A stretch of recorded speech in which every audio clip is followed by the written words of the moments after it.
Sejam todos bem-vindos a mais um DEFCONcast. E aí, Júlio, tudo bom? 100%. Beleza, estamos aqui com o Júlio Luschmann.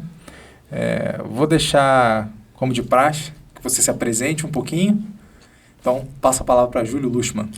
Primeiro, muito agradecido pela oportunidade de estar aqui, né, conversando. Eu sei que toda vez que a gente se conecta a outras pessoas, a gente cria um movimento, tipo aquela coisa da asa da borboleta, mas o bichinho bateu a asa aqui, ele vai ter um turbilhão lá em algum lugar. Bom, eu sou o Júlio César Luckmann, mais conhecido como Júlio Luckmann, né? Sim. E a minha vida começou efetivamente no mundo acadêmico, na área da filosofia, mas hoje eu executo as minhas atividades na linha da neurociência. E na neurociência eu me aplico muito a conhecer a lógica do que é a emoção, como é que funciona a mente humana e de que maneira a gente pode ir melhorando esses processos num processo evolutivo, propriamente dito, né? E então a minha linha hoje principal é a neurociência e o meu viés, assim, o meu gosto, a minha alegria é entender a emoção. E de que maneira que a emoção interfere na vida física, na vida mental, na dinâmica do dia a dia das pessoas. Basicamente essa é a minha apresentação em resumo. É importante, né? É um assunto que é interessante, né? Porque você, antes de tudo, é um filósofo, né? Mas você trabalha na área, basicamente, de dar apoio à área de segurança, né? De segurança pública e tudo mais, né? Então, fala um pouco do teu background, um pouquinho, pode dizer as tuas formações e tudo mais, que acho que e como você se aproximou da parte de segurança pública. Olha, desde que eu me conheço por gente, eu já lido com armas em casa, porque a minha família é uma família de militares. Meu pai foi militar, meu avô teve um histórico de trabalhar na Polícia Civil como delegado também. Então, desde que eu me conheço por gente, eu tenho instrução na questão do uso de armas, o que é, por que é, quando usa, se não usa e tal. E é claro que aí a gente tem todo esse know-how aí de vivência e aí depois tem a parte de formação, né? Eu entrei no Exército quando eu tinha 18 para 19 anos, eu fiz o NPOR e fui oficial temporário por um tempo, né, como o próprio nome já sugere, e a minha paixão por armas e pelo mundo da segurança só aumentou. A partir daí eu comecei a fazer muitos cursos e a consumir muita coisa na área de segurança e eu fui muito para a área de segurança privada.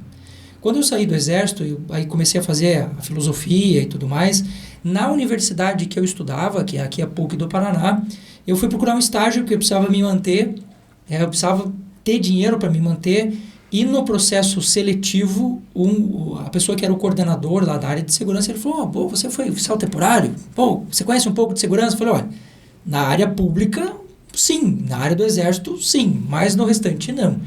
E na universidade, eu comecei, a partir dali, a trabalhar na área de segurança. E cheguei na universidade a coordenador de segurança.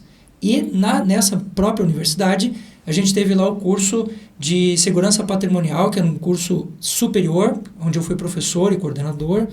E ali eu aprendi muito, porque é na necessidade que a gente começa a estudar, a correr atrás e assim por diante.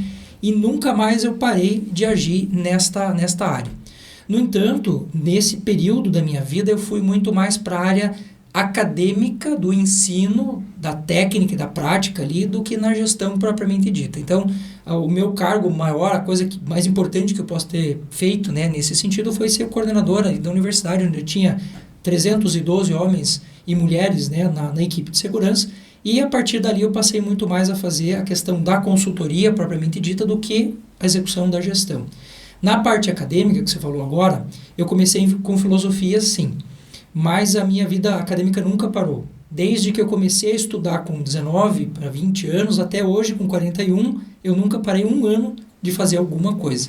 Então, seja graduação, pós-graduação, mestrado, doutorado, tudo isso veio nessa toada e hoje, mesmo pós aí doutorado, né, não terminei ainda o meu doutorado, mas hoje eu estou fazendo graduação de novo. E voltei para a área, olha só, de nutrição. Você vai falar assim, pô, mas o que esse cara está falando de nutrição e o que isso tem a ver com segurança? Você já vai entender ao longo da conversa que isso tem muito a ver. Certo. A parte filósofa de filosofia me toca bastante. Eu acho bem interessante, porque ela traz um uma perspectiva diferente, né?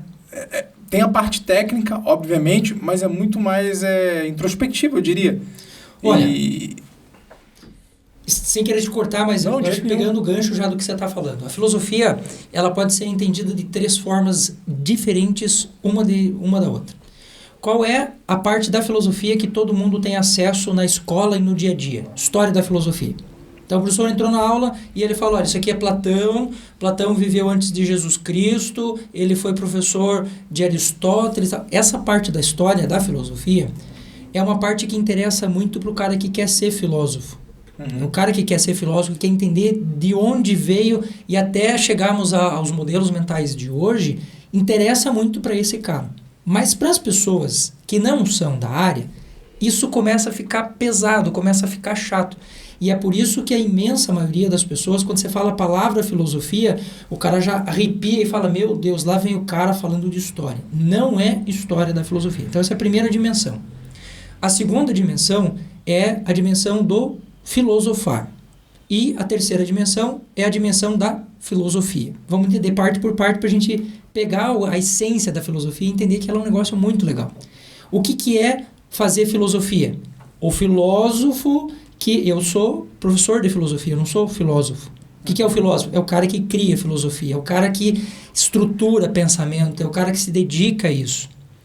O filosofar é a ação, é a mastigação do negócio. Isto é o que deveria chegar para as pessoas.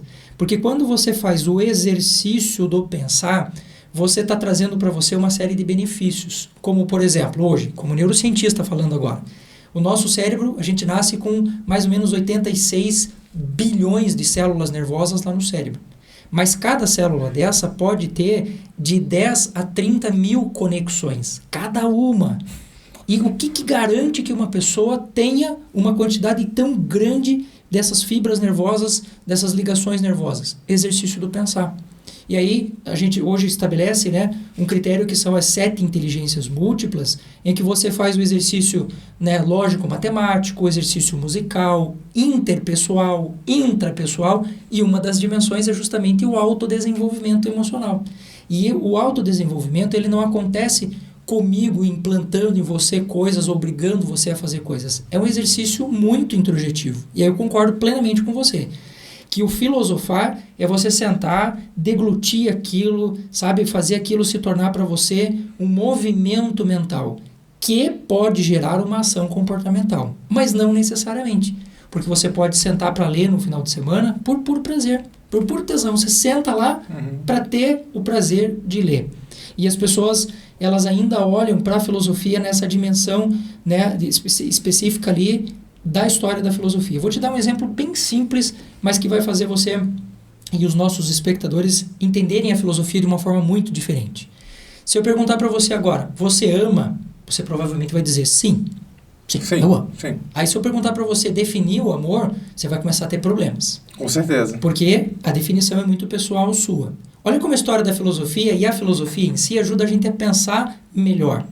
Lá num passado muito distante, um sujeito que é anterior ainda a Platão, que é um sujeito chamado Aristófanes, ele vai criar uma teoria sobre o amor que vai dizer que o amor é uma espécie de andrógeno. O que é um andrógeno? É um ser perfeito que tem masculino, feminino, dia, noite, preto, branco, ele tem tudo, ele é perfeito. É dicotomia, né?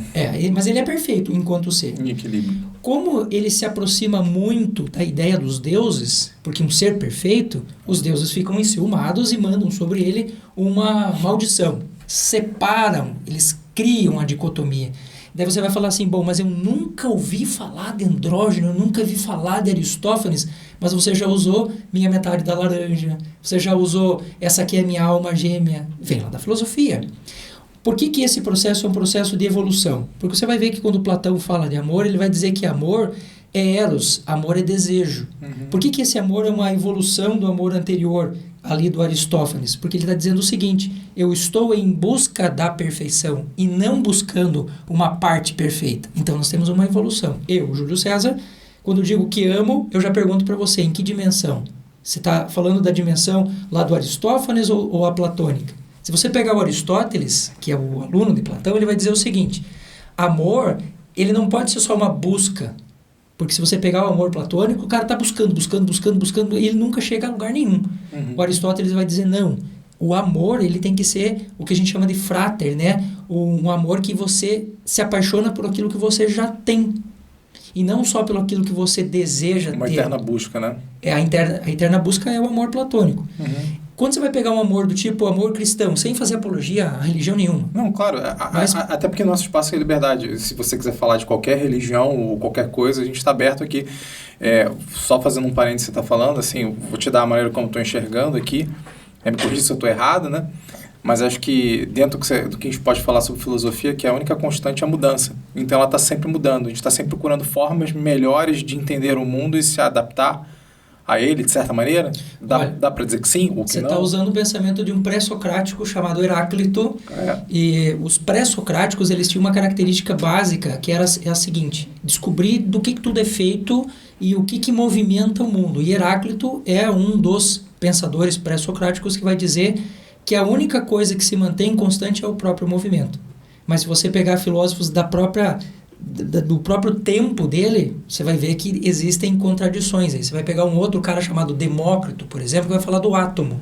Ele vai dizer a única coisa que existe é o átomo, e o átomo é imutável.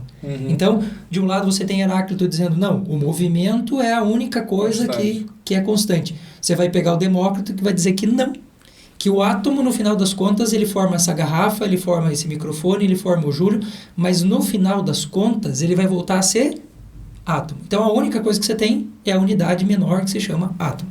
Então, depende da corrente filosófica, você pode encaminhar as coisas para um lado, como pode encaminhar para o outro totalmente diferente. E é isso que é o exercício do pensamento e é o que as pessoas não entendem.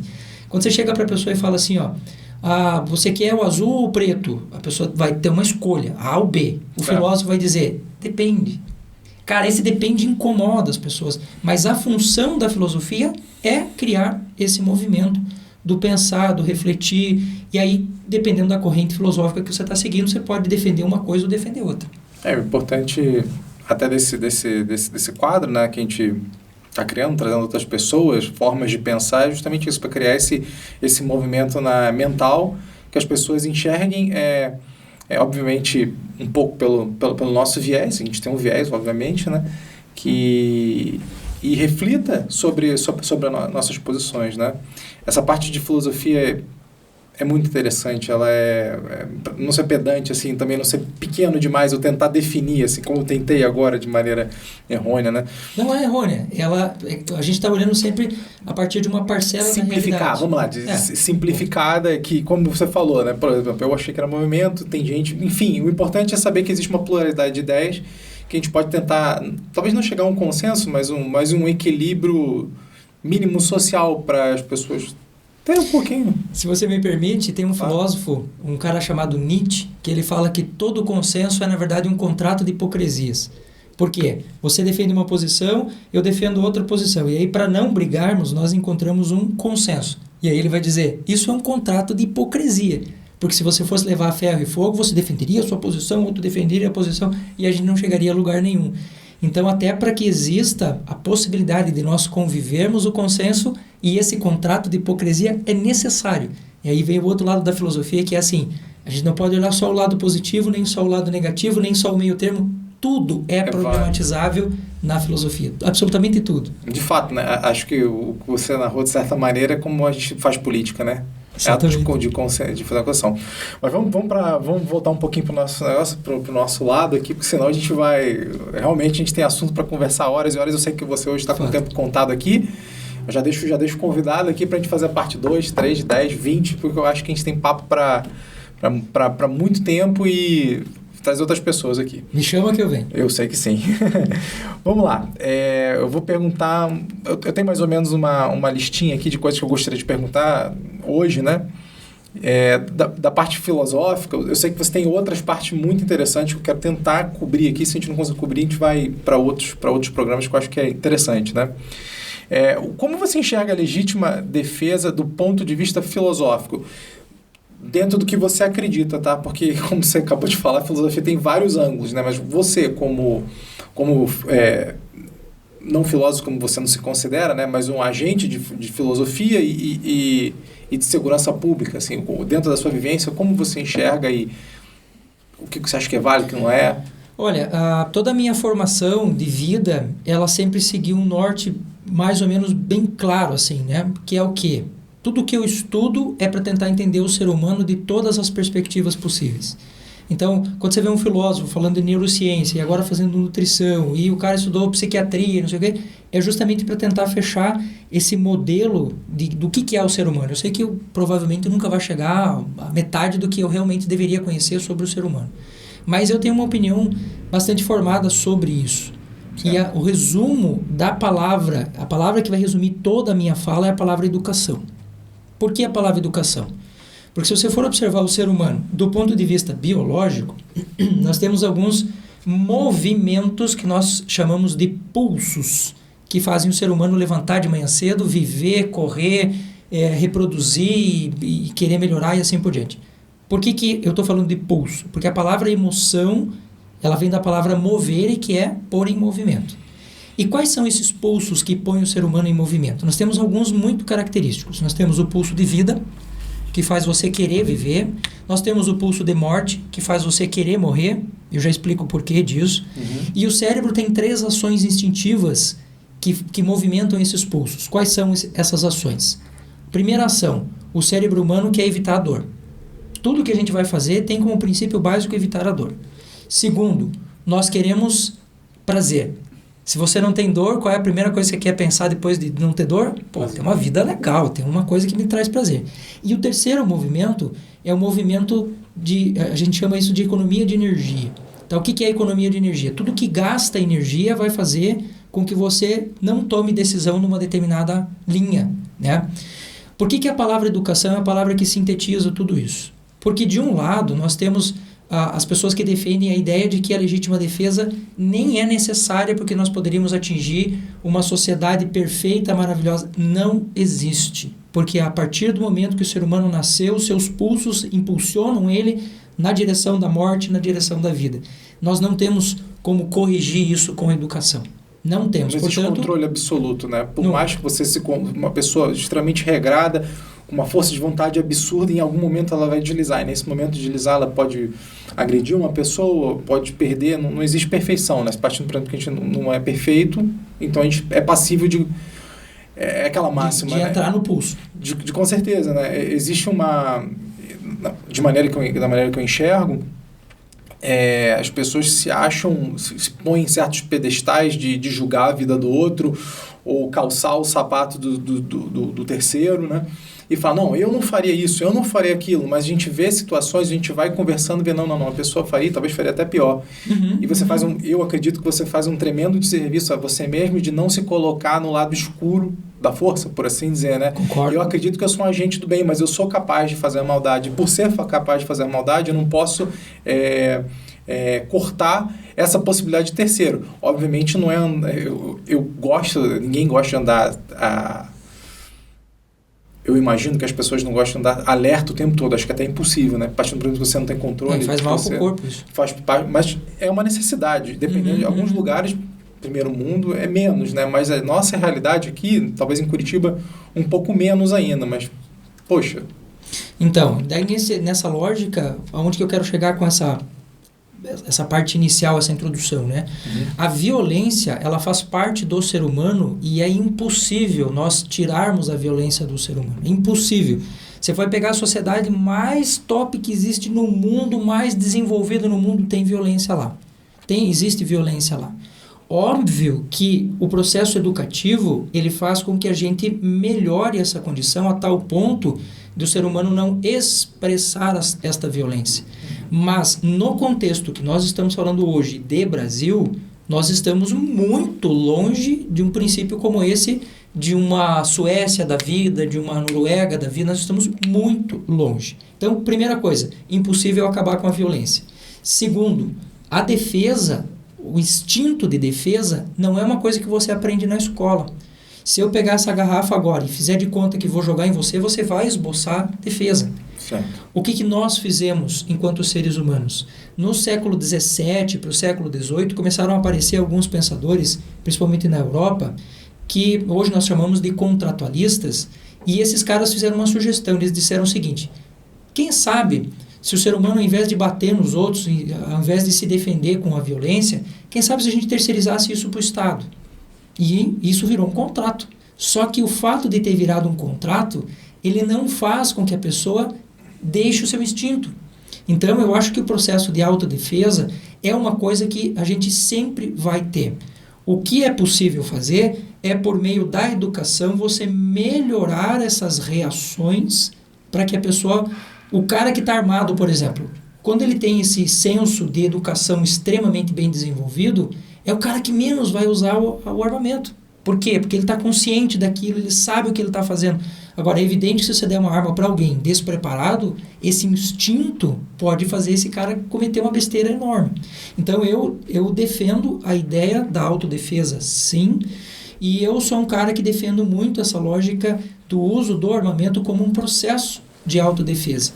Porém, com uma vírgula bem grande aí, dotado de processos educacionais que façam esse cara entender o que ele está fazendo. Aí nós temos, na minha ideia, um conceito razoavelmente, não perfeito, mas bom, né? Próximo, Vou né? falar sobre isso. Uhum. Deixa eu te perguntar em relação a isso daí. Eu tenho uma posição, e eu digo pessoal, em relação a liberdades em geral, tá?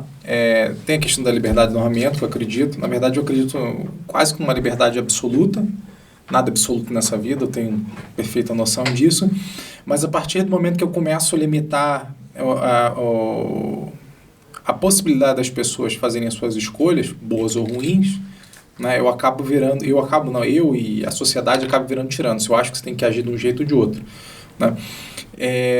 Você, partindo desse princípio que você acredita que deve existir educação, e eu concordo com isso. Você acredita que, apesar de não existir educação em todo o âmbito, você acha que é papel do Estado definir quem pode ou quem não pode ter um armamento? Puxa, é complicado chegar nessa linha, sabe? A gente está andando no fio da navalha aí. Porque o Estado, ele está olhando sempre... O olhar do Estado é sempre um olhar macro. Ele está olhando para as médias, que é a famosa teoria das médias. Então, quando eu digo que uma pessoa não pode matar, e eu coloco lá numa lei dizendo matar é proibido, eu estou olhando para a teoria das médias. Mas existem exceções. Se você estiver na rua e alguém estiver vindo para cima de você, e entre a sua vida e a dele você tiver que escolher, eu vou escolher pela minha. Deixa eu tentar ser um pouco mais claro. Você acha que o Estado, partindo dessa lei das médias, ele deveria ser preponderância dele de definir se você pode ou não ter o melhor meio de defender, de equalizar uma situação de violência que pode nunca acontecer na sua vida, mas ela você não pode descartar ela jamais? Então, eu vou partir dessa teoria das médias e vou estratificar isso um pouco mais para chegar na resposta que você quer. Tá. Então, o Estado, olhando desta forma, e as pessoas que coordenam e elaboram as leis, elas estão olhando sempre do macro. Então, imagine que você agora é um deputado, você é um senador, e nós estamos decidindo pelo desarmamento ou pelo armamento da população. Esse cara não tem noção do que está acontecendo lá na rua, no seu dia a dia. Então, como é que o Estado resolve esse problema? Ele vai criar agências reguladoras, e essas agências reguladoras têm órgãos especializados que vão fazer esses estudos pormenorizados para entender as exceções e as regras, e a partir dali você ter um processo muito mais próximo do que seria a realidade. Por exemplo, estou fazendo nutrição, né? Então, eu quero aprovar uma água que eu vou pôr no mercado. Não é o senador nem o deputado que fazem isso, porque eles não têm como olhar esse macro e dizer tem que ser feito assim. Tem qualidade técnica até para julgar, né? Exatamente. Então, minha sugestão, né, a minha ideia é que você tivesse uma agência reguladora muito técnica, não politizada, mas técnica, que pudesse fazer a avaliação de quem pode e quem não pode. Porque realmente hoje nós temos situações assim, eu acho que o princípio da liberdade é você poder escolher dentre opções que você tem à sua disposição. Isso é liberdade. Libertinagem é eu fazer o que eu quiser sem respeitar lufas, né? Legal essa definição, não tinha pensado. Então, e dentro desse espectro da liberdade, eu tenho que estabelecer algumas regras sim. Por exemplo, uma pessoa que já tem um histórico de uso de armamento e que esse histórico levou ele a cometer algumas besteiras. Qual a chance desse cara pegar uma arma e tornar essa arma um instrumento danoso na sociedade? Enorme. E esse cara tem que ser proibido de usar esse armamento. Agora, se nós temos... né? A gente trabalha, claro. Se você pega, de repente... Na média. Exatamente. O problema da média é isso, é que você tira... se você pegar uma pessoa extremamente violenta e estratificar, dependendo da média como você fizer, ela vai... Digamos que 99% da população é pacífica, ordeira. E aí, de repente, você tem 1%, mas extremamente violento. Dependendo de como você for estratificar isso na sociedade, você vai criar uma média ilusória. Né? E, em última instância, eu estou entendendo onde você quer chegar. E aí eu volto a bater na parte da liberdade. Apesar da qualidade da sociedade de ser violenta ou não ser violenta, a gente tem casos aqui no Brasil. O Brasil é muito grande, né? É muito difícil de você pegar, de repente, uma população do extremo sul, do extremo norte, cada um tem suas qualidades e tudo mais, né? Como é que... E no final de tudo, a gente teve um estatuto do desarmamento que foi votado e a grande maioria, quase 70% da população decidiu que queria manter o armamento e o governo foi lá e atropelou e falou, não, é do meu jeito. E acabou. Nem a lei das médias ele respeitou aí, para ser sincero, né? Pois é. Então, é nesse ponto que eu quero chegar. A partir do princípio que o nosso governo, infelizmente, é um retrato da nossa sociedade macro, né? E eles estão dispostos... a gente tem características, especialmente agora na pandemia, fica muito claro, né? O quanto, aonde esse substrato da sociedade, que são os nossos governantes, estão dispostos a tolir as nossas liberdades e as nossas escolhas. Entendeu? Olha, eu, assim, de uma maneira muito gentil e diplomática, eu vou discordar de você, por quê? Quando a gente pensa o governo como um reflexo da sociedade, a gente tem a impressão de que a sociedade está sendo representada no seu todo lá. No entanto, você não vai ver uma pessoa sem recursos, ou pelo menos na maioria dos casos, essa pessoa sem recursos se eleger e representar realmente a população ali. O que nós temos hoje? Nós temos representantes de grupos econômicos que têm poder econômico para poder fazer uma baita propaganda, para poder conseguir chegar no ouvido das pessoas. E isso fica muito evidente quando você vê, na média, né, a participação do cara nas mídias e o outro que não participou, mas que tem ideias muito legais, esse cara não vai ser representante, esse aqui vai ser. Então, eu não diria que o governo é uma representação da sociedade. Não fiel, pelo menos, 100%, né? Eu acho que está bem longe, sabe? Na verdade, está bem longe. E hoje é muito claro, quando você vai olhar essas estruturas políticas, bancadas se organizando em função de um objetivo particular e não um objetivo comum. Por exemplo, você tem lá uma bancada religiosa. Meu amigo, sinceramente, a política e a religião no Brasil já estão separadas há muito tempo. Há muito tempo. Quando você cria uma bancada para defender aquele jogo, me parece que isso é mais interesse particular e não representação da sociedade. Então, eu acho que é muito mais representativo a gente fazer, por exemplo, o que se fez no plebiscito, que aí você está escutando o povo. E a decisão desse povo é a noção desse povo que está gerando ali uma síntese inteligente do que esse povo está sentindo e percebendo naquele momento. Simplificada, né? Você não dá trocentas informações. A gente é bombardeado de informação o tempo todo. É até difícil você tomar uma decisão informada, né? Então, a partir do momento que você pega, basicamente, no preto e no branco, simples assim, quer arma, não quer arma, vota. Quem tiver interesse fala, ninguém é obrigado.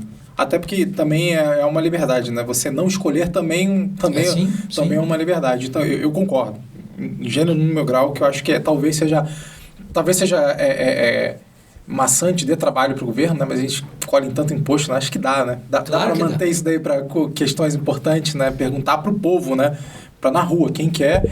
E aí sim, cada grupo que tem seu interesse que tente manipular, porque de fato a gente está sempre num nível não maquiavélico, por assim dizer, a gente está sempre se manipulando. Se você está botando seu ponto de vista, você está me fazendo pensar. Se você está me fazendo pensar e eu mudar, então é uma forma de manipulação. Pelo menos é assim que eu acredito. Sim, concordo.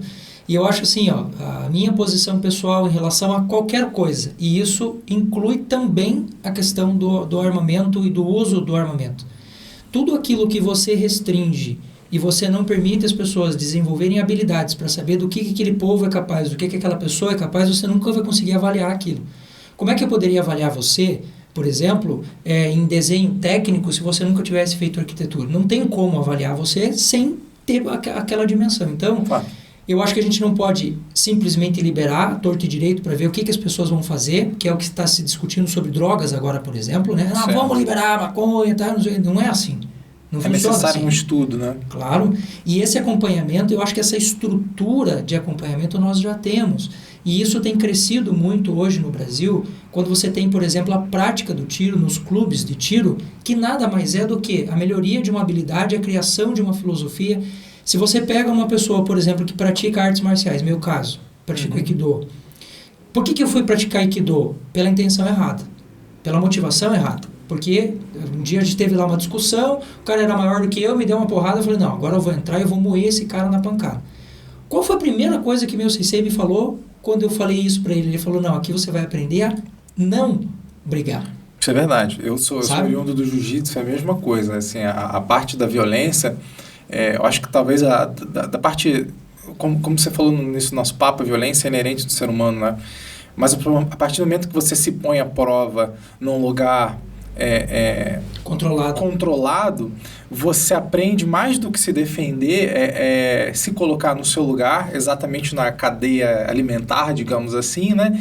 E entende que você não... Quando você está ciente da sua posição, você consegue ler um outro ser humano, você consegue se impor, né? E é uma parte que a gente vai entrar na parte emocional cognitiva, que eu sei que é a tua expertise, e eu acho que, tem tudo a ver com isso daí. A gente acaba evitando muito o conflito desnecessário. O conflito faz parte da vida o tempo todo, né? No momento que você acorda, no momento que você vai dormir, em algum momento você vai ter um conflito de ideias, ou de repente no seu trabalho, né? A partir do momento que... Bom, eu sou arquiteto, se eu estou pegando um projeto, alguém está deixando de pegar um projeto, então eu estou numa certa competição, digamos com um darwinismo social, né? Acho que não dá para fugir muito disso, né?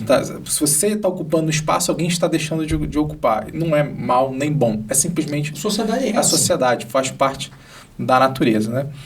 Eu vou aproveitar e puxar, porque eu tinha deixado um tema aqui que a gente sentou ontem com o pessoal aqui. Nossa, o que a gente pode conversar com o Júlio? Ele tem tanta informação, vamos pensar algumas coisas pertinentes, né? Como eu te falei, a gente tem pouco tempo com você aqui e com certeza a gente vai estender esse assunto para outros programas, né? Eu vou tentar ser o mais literal aqui possível, porque muito mais precisão nesse caso acho que é importante, né? Manda ver. O que você acha do aumento da população armada?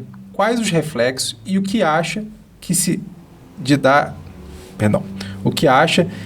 o grande aumento da procura de armas de fogo e quais os conselhos às pessoas que querem ou estão integradas nesse mundo você daria?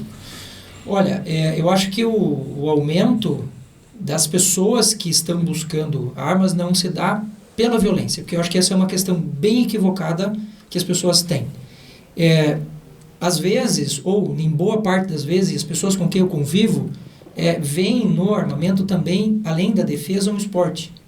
Opa, então, eu sou um deles. Então, o esporte, hoje, como ele está muito mais aviltado no país e como a gente tem muito mais pessoas tendo acesso a isso, eu acho que naturalmente vai haver uma busca muito maior pela questão do armamento.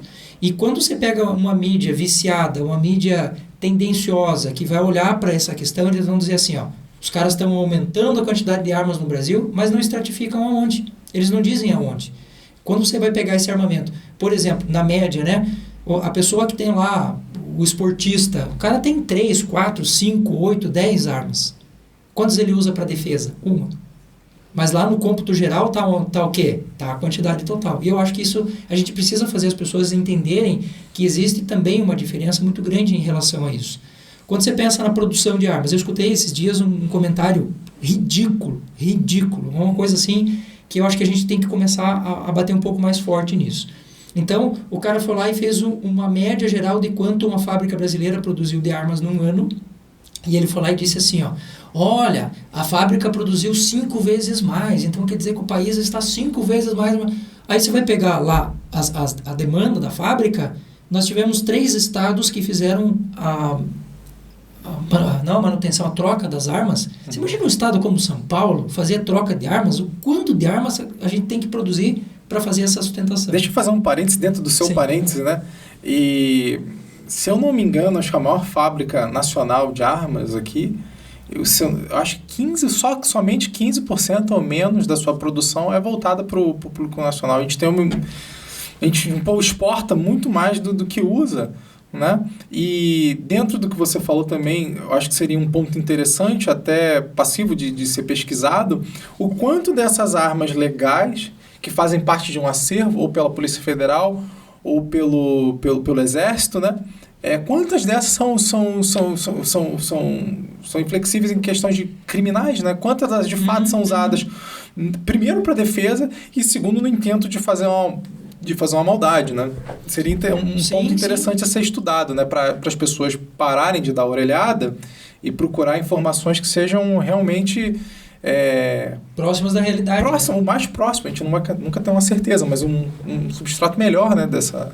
Por exemplo, nós passamos agora por um período, por conta de pandemia, de falta de substrato para a gente ter produção de projéteis, né? Uhum. E aí, esse mesmo sujeito falando da quantidade de armas e não sei o quê, sem falar para a população do que se tratava aquilo, falou, olha, para vocês terem uma ideia, está faltando cápsula hoje no mercado de tanto que a gente está gastando.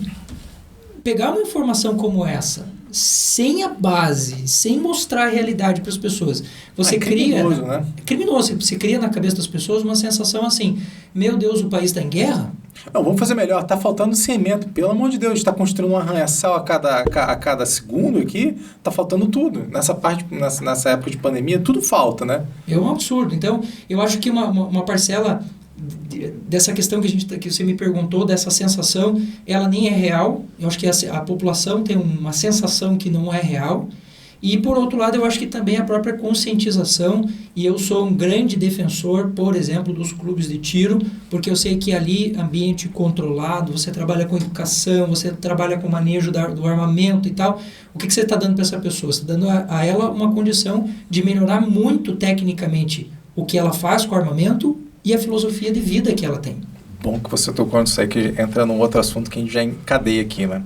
Cognição emotiva. O quão importante e como treiná-la, se é possível treiná-la, para desescalação e resolução de conflitos. Eu acho que entra um pouco nisso daí, né?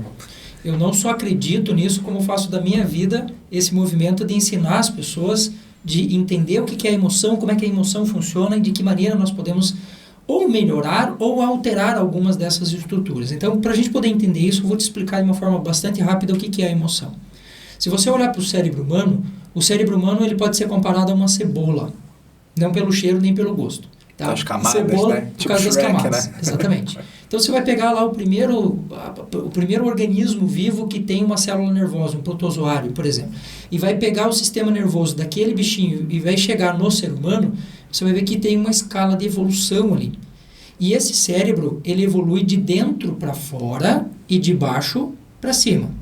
Toda vez que você olha para essas camadas da cebola e você identifica uma camada anterior, ou seja, uma camada mais interna, significa que aquela região do cérebro reage mais rápido do que a camada externa. E tenta só adivinhar onde é que está o nosso neocórtex, onde você tem as funções executivas, né? Você toma decisão, você pensa, qualifica, quantifica. Essas são as funções executivas. Está lá na última camada. Então, quando você vai olhar para a emoção, primeira coisa, a emoção é anterior à razão. Anatomicamente anterior à razão. Segundo, a emoção é infinitamente mais rápida do que a sua razão. Apenas a título de exemplo para você ter uma noção do que eu estou falando. Para você tomar uma decisão, do tipo, você está lá na estrada, dirigindo o seu carro, passou um cachorro na frente. Para você fazer o movimento de desviar do cachorro ou pisar no freio, você precisa receber o impulso, processar o impulso e gerar uma decisão. Essa decisão ela é tomada em 0,75 segundos. Aí você fala, meu Deus, mas isso é muito rápido. Pois é, mas a emoção entra em jogo em 0,05 segundos. Estupidamente mais rápido. Então, é a do Iapoque e o Chuí. Quando você não tem um controle, ou seja, você não tem um filtro racional que receba esse pulso emocional e transforme isso numa reação condicionada, você vai ter um ser humano instintivo. Por que da minha defesa do clube de tiro? Porque se você tem uma pessoa que tem um armamento e ela não sabe o que fazer, ela pode morrer com o seu próprio armamento. E isso é talvez uma das coisas mais tristes do combatente, é morrer com a própria arma. Então, quando você começa a criar filtros nessas camadas emocionais para condicionar os estados emocionais desse indivíduo, você vai ver que as reações condicionadas, elas melhoram muito a ação dessa pessoa na vida. E eu não estou falando só do armamento. Não, vou te dar um exemplo, vou te dar um exemplo bem categórico do nosso dia a dia.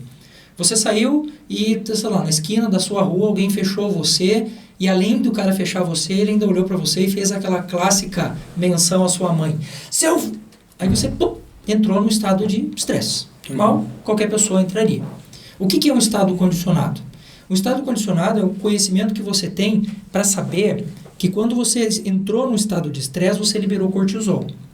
Esse cortisol, ele tem uma ação de colocar você no estado luta-fuga. Ou você vai para cima, ou você trava, ou você foge. São as três ações instintivas nossas. Se você não fizer nada, do tipo, eu não fiz nada, eu fui para casa e fui pensando naquilo, e você entrou num looping emocional, aquela ação do cortisol, que era anti-inflamatória no começo, e depois, numa carga maior, se torna inflamatória, o seu corpo leva de 7 a 10 dias para voltar ao normal. O que é voltar ao normal? Aquela tensão que você teve ali de quebra muscular, e aquele cortisol agiu na ação anti-inflamatória, depois inflamou, aí você recuperou a fibra, você tem pelo menos 10 dias. Isso pensando numa pessoa que tem saúde normal, sistema endócrino funcionando perfeitamente bem. Bom, eu sei que quando uma pessoa está com excesso de cortisol, se eu colocar dopamina na corrente sanguínea dele, a dopamina é um bloqueador de cortisol. Então, como é que eu faço? Eu, Júlio César. O cara me xingou, a emoção apareceu. Não é porque eu faço doutorado em emoção que eu não fico emocionado. Isso isso é humano. Um erro, né, de composição de pensamento. Então, mas o que eu faço? Naquele momento, eu fecho os meus olhos, relaxo a minha musculatura, faço respiração condicionada, porque quem está ativo aqui é o meu sistema nervoso simpático, que é o do luta-fuga, e nós temos um outro parceirinho dele, que é o parasimpático, que faz o estômago funcionar, a bexiga funcionar, faz você ter prazer na vida, essa coisa toda. Se eu só respiro e relaxo naquele momento, a ação do cortisol dura 2 horas, 3 horas.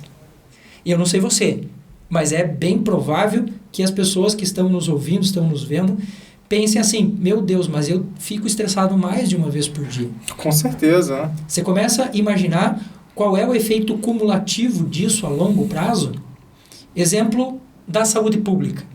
Se você pegar as doenças de 1909, que foi feito um grande censo e estratificaram lá quais são as doenças que mais matavam as pessoas na época. Estava lá em primeiro lugar, tuberculose, cancro, sabe? Uma série de doenças que eram algumas venéreas, algumas infecciosas e tal. Se você pegar o último censo de 2019, a doença que mais mata pessoas no mundo hoje são as doenças do coração. De longe. Aí você fala, mas emoção, coração, o que uma coisa tem a ver com a outra? É bem simples. Lembra da ação inflamatória e anti-inflamatória que eu te falei agora? Essa ação anti-inflamatória, ela é também uma ação que ela é de contração. Então, o coração bate mais rápido quando você está nervoso, né? Só que a ação secundária, que é inflamatória, além de ser inflamatória, ela também é uma ação relaxante. E adivinha qual é o músculo do seu corpo que não pode relaxar? Coração. E aí você tem um índice extremamente grave de doenças do coração por causa de ação de um processo emocional.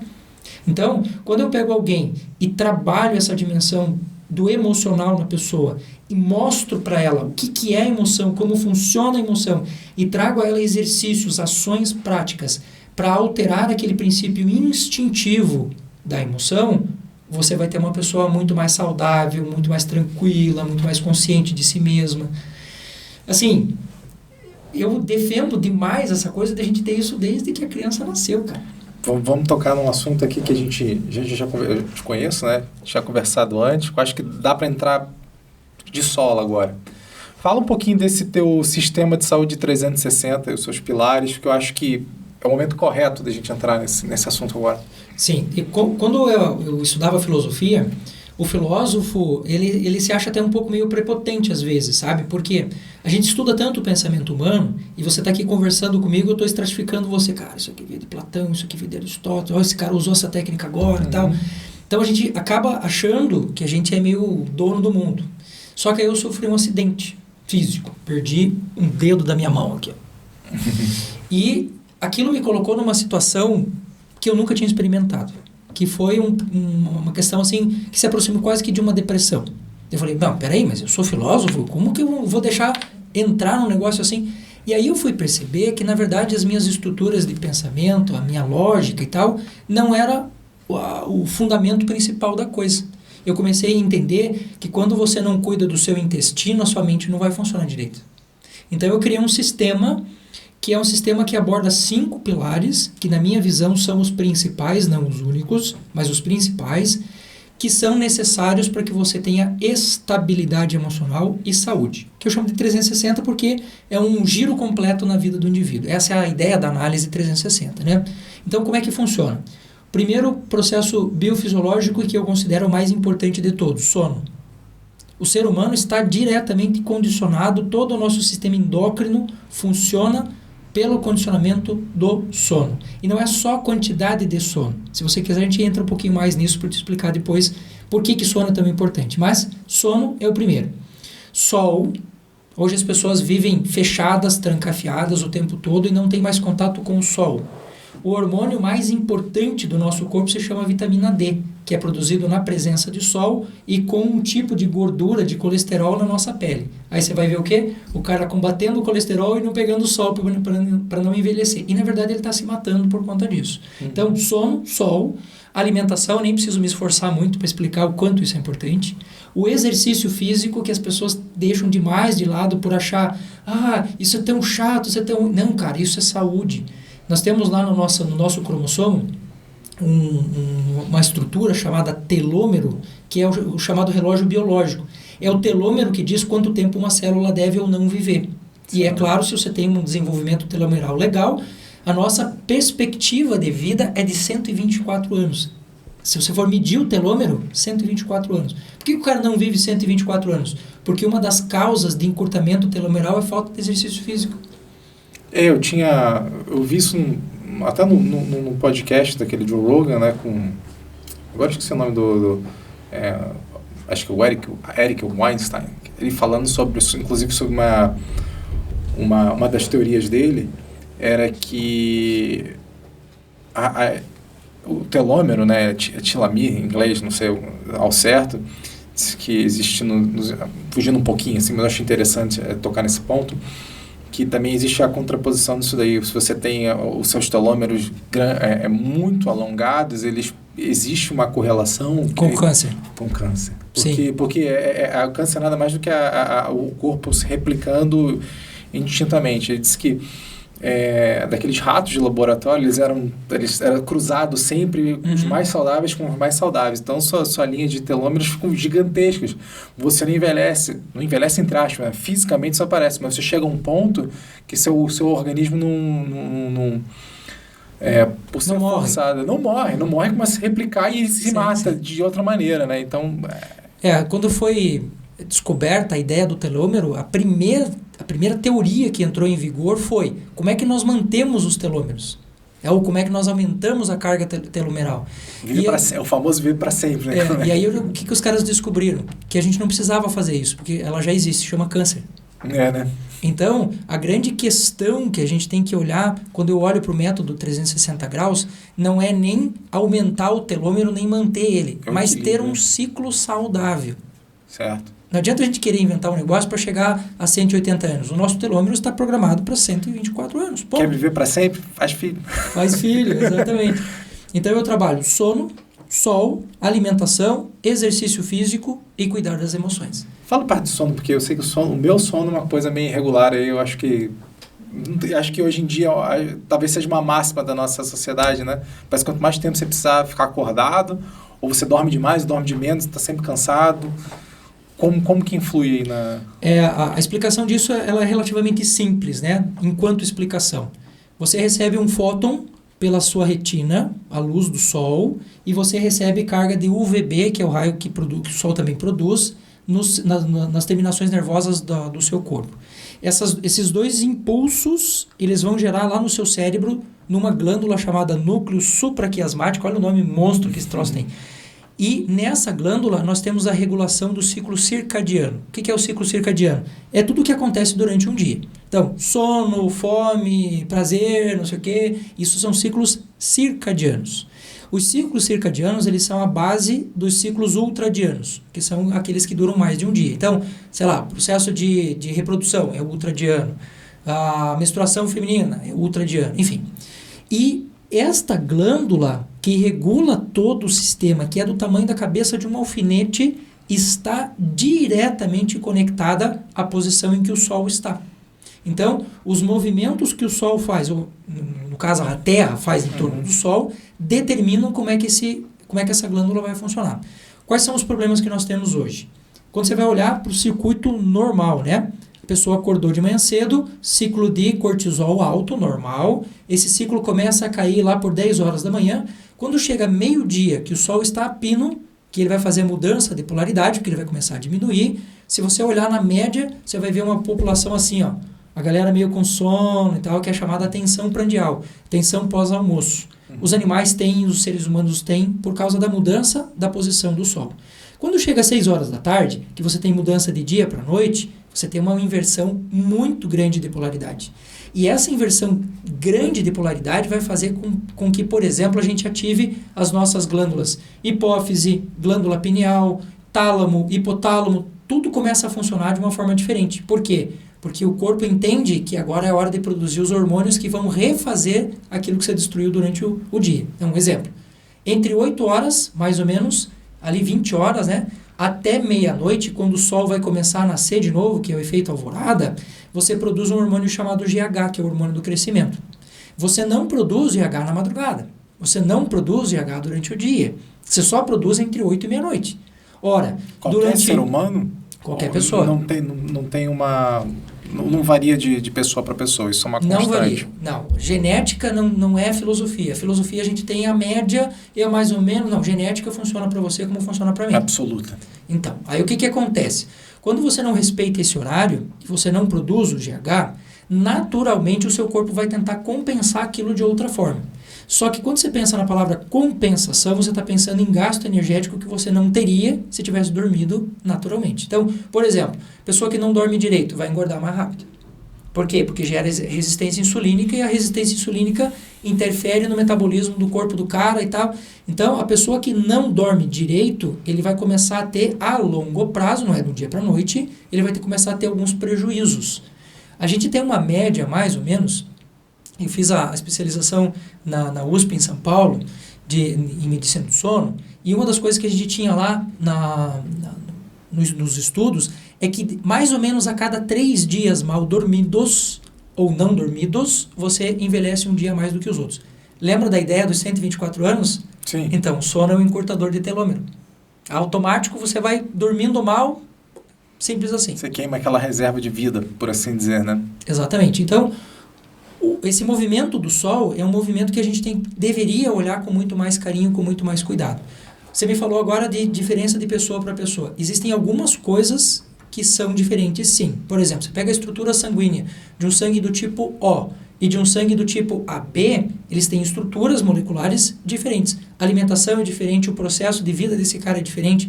O O é um cara que tem muito mais problemas com a falta de sono do que uma pessoa que tem sangue do tipo AB. Por exemplo, porque a movimentação, o processo biomolecular de um e de outro são diferentes. Se eu sentar com você aqui agora e tomar uma garrafa de cerveja, eu, Júlio César, sou sangue do tipo O, e você, estou supondo, tá? Que você é sangue do tipo AB, e tomar a mesma cerveja, eu fico bêbado primeiro.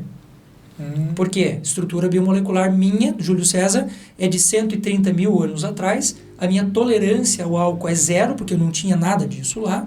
Se eu pego um sangue do tipo AB, por exemplo, que é um sangue mais recente, que já pegou níveis de tolerância à toxicidade maior, você vai ver que o funcionamento de um e de outro é diferente. Agora eu fiquei curioso, porque eu não sei, mas eu sou A positivo, diz que acho que 80% da população é A, né? Mundial, não sei, tô falando besteira. Né? Então, como que eu me comporto? Depende do lugar que você está. Se você claro que hoje a população é totalmente miscigenada e a gente não para mais em lugar nenhum. Né? Certo. Mas se você pegar as populações originais da África, onde você tem principalmente a região mais ensolarada, você vai ver que a grande maioria é sangue do tipo O. Porque o O, ele tem uma reação muito interessante ao sol. Eu, Júlio César, sou sangue do tipo O, tenho a pele mais branquinha. Eu preciso pegar sol 5 vezes por semana, senão eu não produzo a quantidade de vitamina D que eu preciso. Se eu pegar uma pessoa numa escala, né, que a gente chama a escala de Bristol lá, que a gente olha a cor da pele da pessoa, aliás, escala de Fitzpatrick, a escala de Bristol é outra coisa. E você pegar uma pessoa que tem a pele mais escura, quanto mais escuro, você precisa de mais sol. Olha que lógica estrutural interessante. Num lugar onde você tem muito sol, as pessoas têm a pele mais escura. Mas é óbvio, estruturalmente é uma questão óbvia. Agora você pega as pessoas de pele negra, por exemplo, e coloca os caras para viver no Canadá, que hoje é um problema de saúde instalado, Estados Unidos, norte dos Estados Unidos e Canadá, pessoas de pele negra que não conseguem produzir vitamina D e em 6 meses o cara começa a adoecer. Então as populações de regiões frias têm uma tendência maior a ter os originais, né? Porque hoje está tudo miscigenado. Mas as populações originais de regiões frias são sangue do tipo A. 80% da população europeia original é sangue do tipo A. Um pouco mais de 80% da população africana é sangue do tipo O. Então, é essa lógica que no 360 eu sento com a pessoa para estratificar a tua vida. Estou aqui vivendo no sul do Brasil, onde tem um pouquinho mais de frio, né? Então, eu que sou sangue do tipo O, já sei que eu preciso me expor mais ao sol, não tenho o que fazer. Eu preciso fazer isso. Então, quando você regula esses elementos e isso está muito direcionado à questão do sono, você vai ter uma dinâmica física muito diferente. Eu, Júlio César, neste ano de 2020, que nós estamos gravando agora em 2020, Sim. Eu estou somando neste ano 17 anos, mantendo o meu peso exatamente o mesmo, com variação de meio para mais e para menos. E eu como de tudo, eu vivo, assim, não vivo na esbórnia, obviamente, né? Mas eu não deixei de consumir o meu álcool, de comer as coisas e tal. E este ano, no dia 20 de agosto, agora, eu completei 13 anos do meu último resfriado. De todos os meus pacientes durante a pandemia, todos, e olha, nós estamos falando aí de quase 10 meses de pandemia, de todos que se infectaram pelo coronavírus, eu não tive ninguém baixado em hospital. Nenhum. E eu posso falar isso ao vivo porque eles estão escutando. Por quê? Porque a partir do momento que a gente soube da pandemia, a primeira coisa que eu fiz foi chamar todo mundo, mexer na imunidade dos caras e falar, bicho, se cuida aí porque o negócio está vindo e está vindo feio. Então, a partir do momento que você deu ao corpo as condições necessárias para que ele produza sozinho o que ele deve produzir, saúde, estabilidade, sono tem que estar sempre tranquilo, a gente tem que estar cuidando muito disso. Você vê a falta de sono hoje ali, nesse período, né, das 8 à meia-noite. Apenas para fechar o assunto aqui, a gente passar para uma próxima pergunta. Mas na verdade, você já gerou outra dúvida aqui para mim, mas... Legal. Vamos... Isso que é legal. Isso que é legal. Mas assim, ó, todas as horas que você dorme depois da meia-noite, quando o efeito alvorada já entrou em ação, ou seja, a Terra já está sendo polarizada de novo pelo Sol, valem como apenas 20 minutos de sono. Cada hora cronológica valem como 20 minutos biológicos. Qual o melhor horário para dormir, então? O melhor horário, o nosso núcleo supraquiasmático é idêntico das aves. Aí você já vai deduzir, dormir com as galinhas. Quanto mais cedo, melhor. Menos da meia-noite, então as horas que estão melhor, ali entre o pôr do sol e a meia-noite, biologicamente valem pra gente como 2 horas de sono. Então, cada hora de sono vale como 2 horas. Dobrado, né? E cada hora depois, 20 minutos. Então, isso pra gente é muito grave. Eu trabalho muito com alunos de altíssima performance. Altíssima performance são os caras que entram em Harvard, os caras que estão estudando para passar no vestibular de medicina e tal. Entrou no meu programa, ele assina um contrato comigo. De que ele vai ter alta performance. Não adianta eu falar para você fazer uma coisa e você não fazer. Certo. E uma das cláusulas do contrato é dormir antes das 9 horas da noite. 9 horas é o limite. Por quê? Porque você melhora muito a síntese, por exemplo, de noradrenalina, que vai te dar atenção para o dia seguinte. Vai melhorar muito a síntese de acetilcolina, que vai fazer você consolidar as redes de aprendizagem. Vai melhorar muito a síntese de GABA, que é um neurotransmissor, que é um dos mais importantes do cérebro, que vai permitir você formar as redes. Aí você não precisa se matar de estudar. Só que o que a gente faz hoje? A gente acha que a gente é onipresente, onipotente, tem que saber de tudo o tempo todo e não sei o quê, e o cara vai dormir 3 horas da manhã. Pessoas que chegam assim nessa condição comigo, não é que eu não as trate, mas se ela não mudar a condição, eu digo, olha... Você não vai conseguir ajudar, né? Você tocou a parte algo que acho que é bem relevante aqui para quem vai escutar a nossa conversa, que é a pandemia.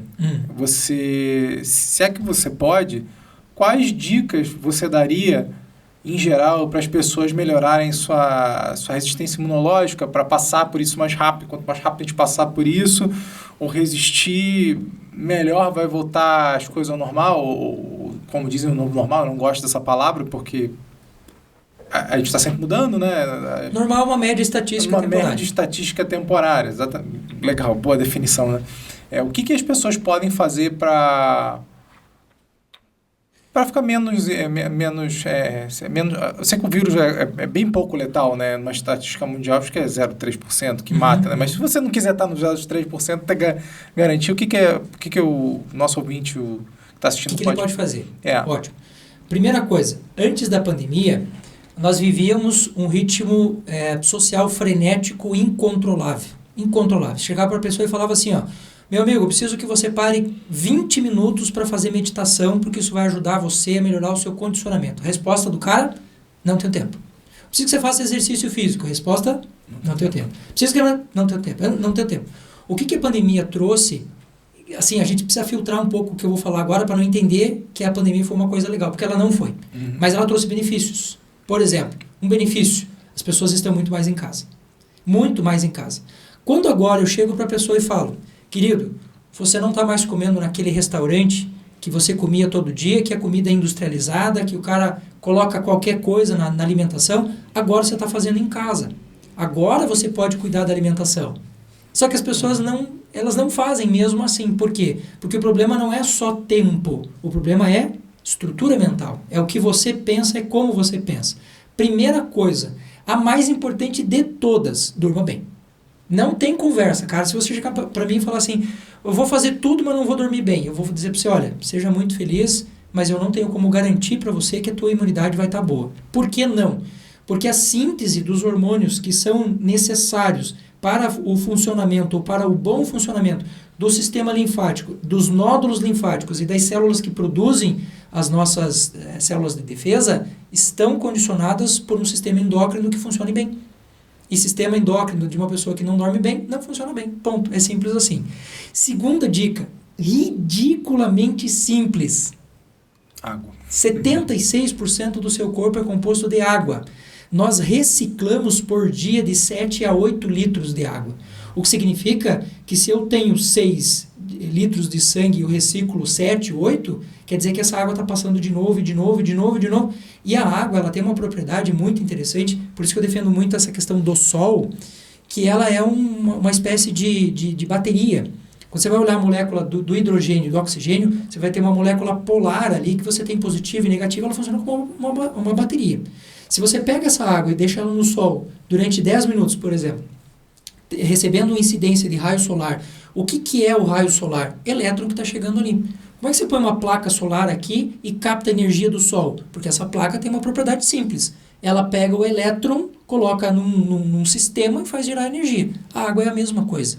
Se você for pegar uma pessoa do sangue do tipo O, como é o meu caso, e for pensar na minha estrutura molecular lá de 130 mil anos atrás, como é que uma pessoa lá há 130 mil anos se comportaria em relação à água? Provavelmente tomaria água uma vez por dia, mas tomaria muita água.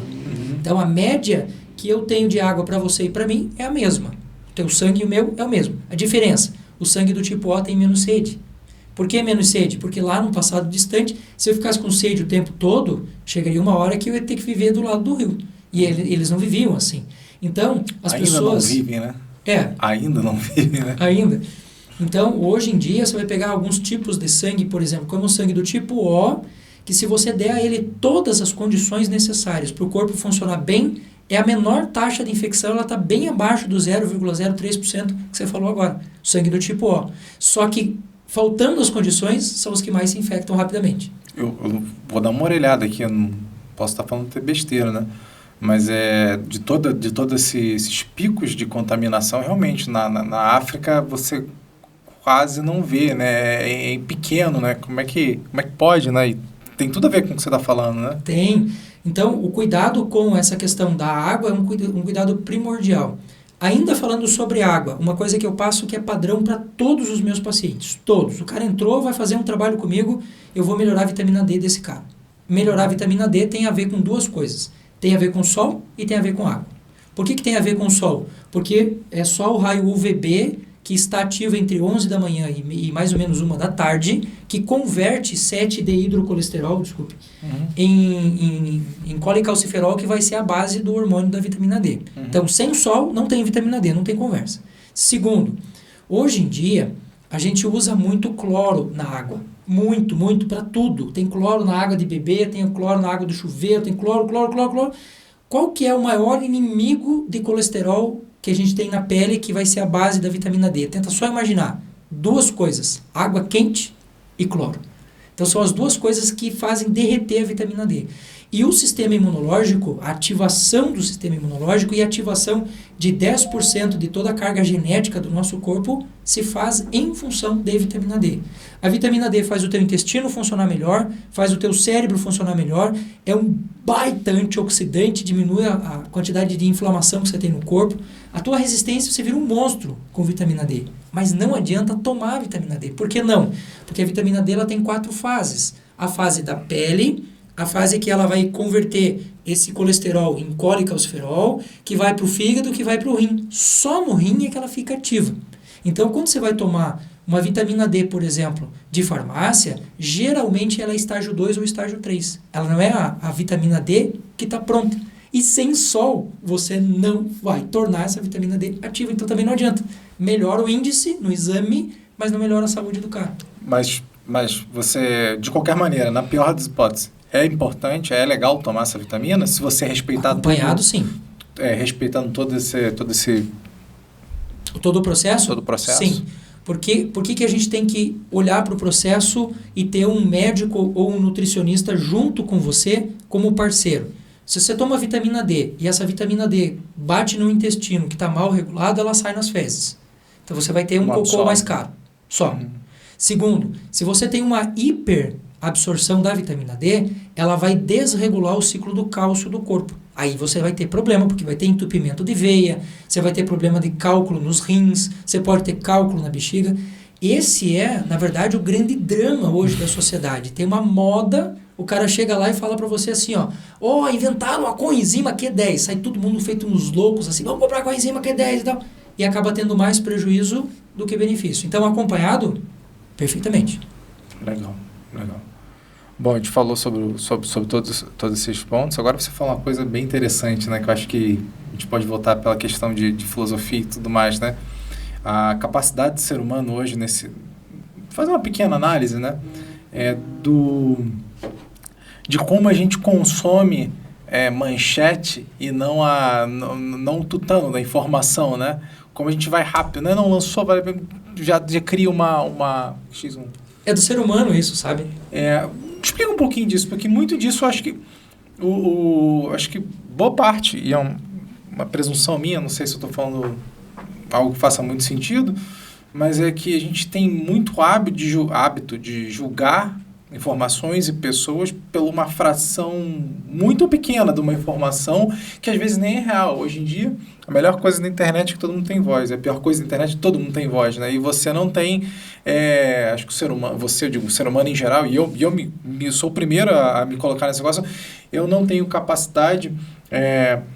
o tempo todo de tomar uma decisão informada sobre um assunto. Eu vejo alguma coisa, se fazer um pouco parte dos meus valores, eu vou tomar aquilo como verdade. Às vezes não é. E o oposto também.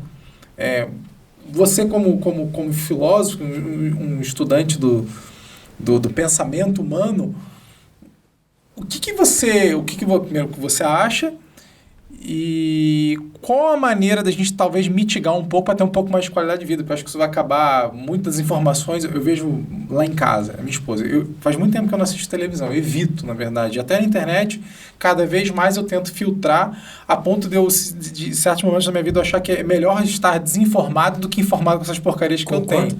Concordo plenamente. Eu prefiro estar sempre assim, vamos ver, vamos escutar e tudo mais. O que você recomenda para as pessoas fazerem nesse processo? Que é difícil, cara. Vamos por partes. Lembra do pulso que eu te falei lá no começo que dá origem à emoção? Sim. Pulso de vida, pulso de morte. Tudo aquilo que para você gera um risco de vida vai causar um afastamento natural. Se você, por exemplo, pegar a ideia dos furacões no mundo hoje, né? Sempre existiram furacões, sempre existiram. Se você pegar os últimos 383 anos analisados numa pesquisa de um cara de Harvard lá, e você vai ver que em 380 anos, para pegar um número fechado, nós temos ciclos concêntricos de 20 em 20 anos acontecendo a mesma coisa, com períodos muito parecidos, seca, seca, chuva, chuva. A gente está passando por um drama agora aqui na nossa cidade, que é a falta d'água. Fazia tempo que não pegava isso, né? Pois é, mas se você pegar 20 anos atrás, você vai ver que teve uma crise hídrica muito parecida. Agora, é claro, uma população muito maior usando o mesmo recurso, estamos sentindo muito mais hoje, evidentemente. Então, tudo aquilo que causa para a gente esse medo gera afastamento. O que a mídia faz? A mídia antigamente dizia assim, ó, olha, você sabia que o ano passado aconteceu um furacão lá perto da Califórnia? Então, era o ano passado uma notícia que chegou para a gente agora. O que você tem hoje? Uma mídia que acompanha segundo a segundo, e você tem uma TV que está dizendo para você, furacão, furacão, furacão, furacão. Fique apavorado, fique com medo o tempo todo. Eu detesto isso. Acho que o medo é importante, mas ele jamais pode te dar mais. Uma coisa que na minha vida eu procuro fazer é não ter medo. Então, essa sensação, ela altera muito o nosso comportamento. Demais. Um país como o nosso, que não tem furacão, que não tem terremoto, que não tem desastre natural, as pessoas estão sofrendo por causa do drama que aconteceu lá no outro país. Não é que a gente não deva fazer isso. Acho que faz parte da nossa humanidade se preocupar com o outro. Ser empático, né? Mas, tem limite, cara, né? isso tem limite, sabe? O outro pulso é o pulso de vida. O que é o pulso de vida? É a capacidade que a tua emoção e o teu cérebro têm de perceber as oportunidades que estão à sua volta e agarrar elas o mais rápido possível. Porque num passado distante, se eu vejo a comida aqui e essa comida daria para minha subsistência e você está dividindo isso comigo, o que eu vou fazer? Eu vou pegar isso mais rápido. Então, esse pulso de vida faz com que as pessoas atropelem também a capacidade racional de analisar as coisas. E aí, o que de novo, esse mundo digital ele acaba fazendo? Ele cria uma falsa sensação de que aquilo é uma coisa boa.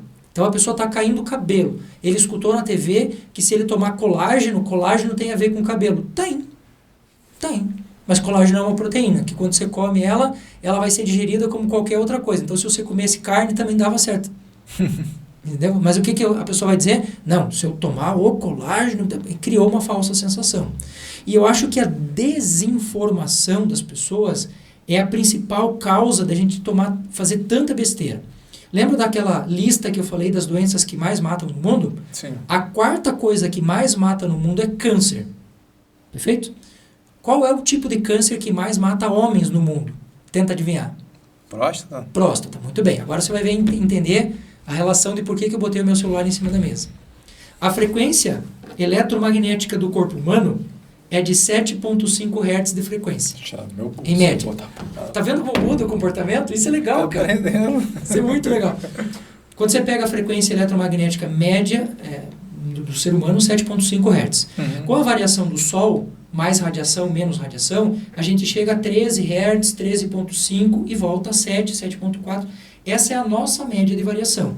O nosso sistema eletrônico funciona com isso. Você faz ideia de quanto esse cara gera? Não, mas eu imagino bastante. 2,5 bilhões de hertz.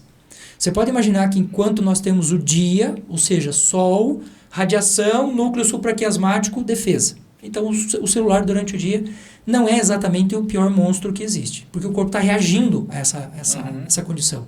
Agora, à noite, quando você não tem sol, a sua reação é zero. Por que o celular é um veneno para o nosso sono? Por que ele é um veneno para o nosso corpo? Essa ionização que ele gera altera a frequência lá do teu cromossomo e aquele telômero que deveria estar num processo de nascer e morrer naturalmente começa a criar incoerências. E uma dessas incoerências se chama câncer.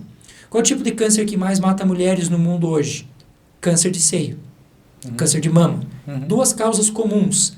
Aqui nós temos uma glândula exócrina, ou seja, as glândulas que fazem o suor ir para fora, as toxinas, aí você vai lá e compra o quê? Desodorante. Um antitranspirante, que impede. O desodorante até que é legal, porque ele só dá uma disfarçada na gatinha, no cheiro, né? Mas o antitranspirante, a gente já tem comprovação disso. E ainda assim, Sem a informação, você tem uma venda deliberada disso, astronômica hoje. E a segunda causa mais comum que nós temos de geração desse tipo de câncer é excesso de radiação. Por exemplo, existe hoje uma discussão, até ontem eu estava falando com a minha esposa tem 37 anos, né? Uhum. Ela falou, vou fazer o exame de mama. Precisa fazer o exame de mama? Por quê? Porque você vai colocar a pessoa numa condição de radiação ali que, sei lá, antes dos 40 anos existe uma discussão muito séria, e eu não sou médico para dizer se vai ou não vai fazer, eu estou entrando só na discussão, certo, de que aquilo pode gerar para ela uma carga de radiação que é pior do que se ela não fizesse nada. Existem outras estratégias? Existe. Se você fizer uma eco, você vai ter um exame de ecocardiográfico que não usa pulso eletromagnético e que você está olhando para a mesma estrutura, é infinitamente mais barato e funciona também. Se você só apalpar o seio lá da mulher, é uma outra forma. Então, existem coisas do nosso dia a dia que a gente precisa saber como usar. O celular, por exemplo, eu tenho lá no meu canal do YouTube pelo menos uns 6 ou 7 vídeos mostrando, por exemplo, que o celular não se usa carregando nunca. Nunca, nunca, nunca. Por quê? Porque a radiação do celular de 2,5 vai para 8 bilhões de hertz. Se você pegar carga de radiação pura, né? É uma pena que eu nem imaginei que fosse falar sobre isso hoje. E eu sempre trago meu aparelho de medição para vocês verem. Quando você pega o quanto o cromossomo aguenta de radiação sem alteração, não é frequência eletromagnética, é radiação mesmo. Tá. A gente tem uma tolerância de 0,03 microtesla. Essa é a radiação que o corpo aguenta. Se você pegar um celular como esse que eu tenho aqui, colocar ele no carregador e medir agora aqui, você vai ver que ele vai passar para 10, 15 microtesla. 0,03 é a nossa tolerância. Então, bom, a partir de hoje eu sei que meu celular vai dormir longe de mim. E nunca perto da sua próstata. Nunca. Jamais. Você viu, né, Luli? Agora é só no peito aqui, matar o coração, né? Mas Onde eu tô com o meu segurando aqui? Faz isso não. Não faça isso. Lugar correto de carregar o celular. Tela voltada para o corpo, no bolso de trás da calça. Você tem ali a bacia que forma uma espécie de antena parabólica que manda embora uma parte da radiação. Você tem um baita músculo ali e tem toda uma proteção muscular e óssea da sua próstata e dos teus órgãos internos. Eu geralmente uso atrás, agora eu vou usar com mais frequência mesmo, ou no bolso, né, alguma coisa, ou de preferência deixar longe, né, porque isso aqui, além dos males, né, da radiação, como você disse, a gente tem um monte de porcaria aqui que rouba o tempo da gente, né? É um buraco negro de informação. Você bobear, você passa o dia fácil ali, perdeu o dia, não fez lufas. Você nem presta rapidinho. atenção, né, cara, e tua vida vai esvaindo, né? Dentro desse negócio aí, né? No século XVIII, um cara chamado Denis Diderot, ele estava fazendo uma palestra, um filósofo, né? E os caras falaram assim, pô, mas isso que você está falando é uma baita verdade. Ele estava falando sobre um conceito X. Uhum. E as pessoas falaram assim, mas não é certo você esconder isso da população. E ele falou, mas eu não estou escondendo. Eu não estou escondendo. Eu estou falando para vocês o tempo todo. Só que de tão banal que ficam as coisas, a gente começa a achar que aquilo não tem sentido. Então o Diderot ele vai dizer, quando você fala que uma coisa é secreta, que uma coisa é, assim, é conhecimento lá... Aí ativa a curiosidade, né? Aí a pessoa fala, mas não é o mesmo conhecimento? É, só que a intenção que você tem ao ler um e ao ler outro é diferente. Toda a vida. Então, estamos, geralmente a gente não fala isso, mas como a gente está com o tempo corrido aqui, eu tenho até um meio-dia contigo. Meio-dia. Então, beleza. Então, vamos uma pergunta que a gente costuma fazer, fugindo um pouco disso aqui, voltando um pouco mais para a parte filosófica aqui, que eu estou acostumando a fazer essa pergunta, porque eu acho que é importante dentro do tema do nosso canal principal, né? Que é a liberdade, disciplina e responsabilidade, né? Então, vou fazer a mesma pergunta que eu fiz nos outros, né? Uhum. Até onde você acha que é papel do Estado garantir e resguardar os seus direitos e segurança e até que ponto você se sente responsável por si mesmo? Pegando a linha dos próprios contratualistas ali do século XVII e século XVIII para entrar nessa linha da filosofia mesmo, né? Você vai ter, por exemplo, lá um filósofo muito conhecido, que é o nosso querido Rousseau, que é um dos grandes articuladores, por exemplo, da Revolução Francesa. Ele queria que a Revolução Francesa acontecesse. Então, ele escreve textos assim de uma maneira muito simples, muito fácil para as pessoas poderem entender. E o que ele diz? Ele diz o seguinte: o ser humano nasce livre e por todo canto é posto a ferros. Então, quando você vai pegar o princípio de funcionamento da mentalidade francesa, por exemplo, ou até mesmo americana, né, que tem uma base muito grande ali de Rousseau, parte-se do princípio de que o ser humano é livre por natureza e ele tem que, quanto mais viver livre, melhor. Então, pelo princípio de Rousseau, o Estado não teria muita função. A função do Estado seria garantir que aquele ser humano pudesse ser o mais original e natural possível. Agora, quando a gente vai pegar essa mesma linha na Inglaterra, você vai pegar na Inglaterra outros caras que estão falando completamente o contrário disso. Você vai pegar um cara chamado Thomas Hobbes, por exemplo, que ele escreve um livro chamado Leviatã. O que é o Leviatã? É um monstro. E esse monstro quem é? O próprio ser humano. E uma frase que é atribuída a ele, mas ele nunca disse, o homem é o lobo do homem. Ou seja, se você deixar ele sozinho, ele vai se predar a si mesmo, ele vai se matar. Então, o Estado tem uma participação nesse cara muito mais importante, porque é o Estado que é o absoluto, é o Estado que governa, é o Estado que diz para a população como é que ela tem que viver. Agora, por que eu fiz esses dois São pontos extremos, de né? vista? Por quê? Porque quando você vai olhar a colonização brasileira, aonde é que a nossa colonização está ligada? À Inglaterra. Quando Portugal começa a entrar num processo de declínio econômico e a Inglaterra começa a entrar numa ascensão por causa da Revolução Industrial, Portugal se alia muito. Então, nós temos uma influência muito grande do pensamento hobbesiano aqui. Por isso, o brasileiro, de uma forma geral, quando você vai fazer esse tipo de pergunta para o cara, ele vai responder para você o quê? Não, põe fiscal aí na rua que vai resolver. Se fosse assim, você teria que pôr um fiscal para cada pessoa. Sim, não cobre. Entra diretamente com a questão do armamento que a gente fala. Você não pode carregar um policial no bolso. Exatamente. Então, a minha síntese dessa pergunta é a seguinte. Primeiro, a gente tem que entender que o pensamento brasileiro, é baseado nesse pensamento de Thomas Hobbes, de que o homem é o lobo do homem e que o Estado tem que fiscalizar, o Estado tem que botar polícia. Não, o Estado não tem que fazer essas coisas. Existe um limite para isso. Por isso, eu acho que a gente está caminhando hoje no sentido de desenvolver novamente na população aquilo que o Rousseau falava, que é o ser humano é livre e ele também pode optar por aquilo que ele quer ou não fazer. Portanto, esse contratualismo inglês absoluto, imagina, a gente está falando de rei, os caras estão em rei até hoje. Né? Esse contratualismo absoluto a gente precisa transcender. Porque o povo tem que participar mais, o povo precisa dizer o que está sentindo e o próprio governo precisa entrar nessa lógica de uma forma muito diferente do que se faz hoje, que é eu imponho e você executa. Não funciona assim. Então eu acho que a parcela da população hoje que deveria participar muito mais dessa tomada de decisão passa, por exemplo, em relação ao armamento, em a gente conseguir ter uma experiência disso no Brasil, controlada, educada, para a gente chegar no meio termo. Porque o próprio mercado ele faz essa seleção. Quando a gente pensa em mercado, não é financeiro. Estou falando nessa lógica de ideias que são predominantes ou não. Posso contar uma história bem rapidinho? Claro, deve. O tempo aqui é seu. Então, por mim, eu ficava até tarde aqui. Então, vamos lá. Quando você vai pegar a Segunda Guerra Mundial, as pessoas falam assim, a Segunda Guerra Mundial começou em 1939. Não, a Segunda Guerra Mundial não começou em 1939. A Segunda Guerra Mundial ela começou em 41, quando todos os países entraram no jogo e ela se tornou mundial.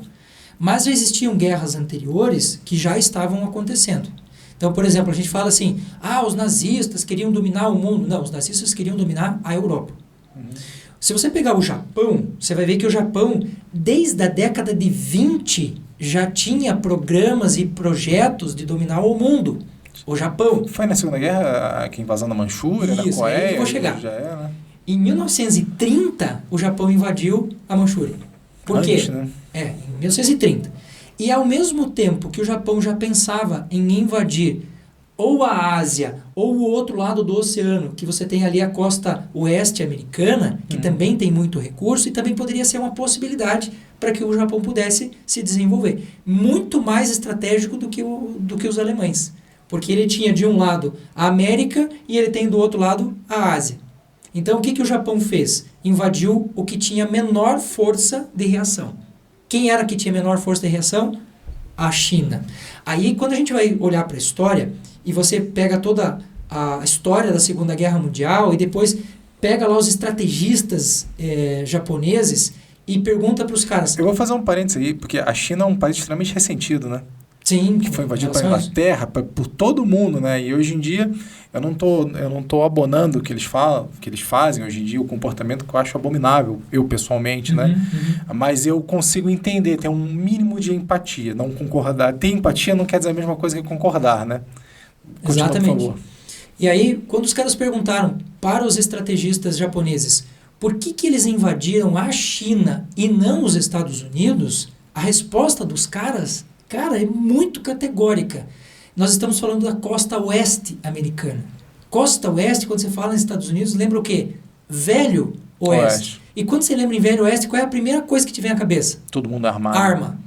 E a resposta dos estrategistas japoneses foi, eles montaram um plano, esse plano existe. Sim. Eles montaram um plano de pegar uma base que seria no Alasca e a base de Pearl Harbor, que depois eles atacaram lá em 7 de dezembro de 40, né? 40, 41. E por que eles não foram para os Estados Unidos? Resposta do estrategista japonês. Porque é uma população extremamente armada e se nós invadíssemos, rapidamente se formaria um exército e uma força de defesa absurdamente grande. É aquela frase, né? Talvez você saiba... fala melhor do que eu, mas é que o americano fala assim, behind every blade of grass, né? Atrás de cada lâmina de grama existe uma arma. E é uma realidade cada vez mais hoje nos Estados Unidos, né? Sim, e não é só Estados Unidos, Israel é assim também. Se você entrar em Israel hoje e for analisar a quantidade de armas e de pessoas treinadas em Israel para usar uma arma, você vai chegar a quase 100%. A Suíça também é assim. Apesar Suíça que no caso de Israel... Me corrija se eu estiver errado, mas a questão do desarmamento civil é muito forte lá. Você tem todo o civil obrigado a homem e mulher servir 2 anos. Porém, depois disso, ele não pode ter arma. Especialmente pela situação deles, é muito gozada, né? Gozada não, interessante, né?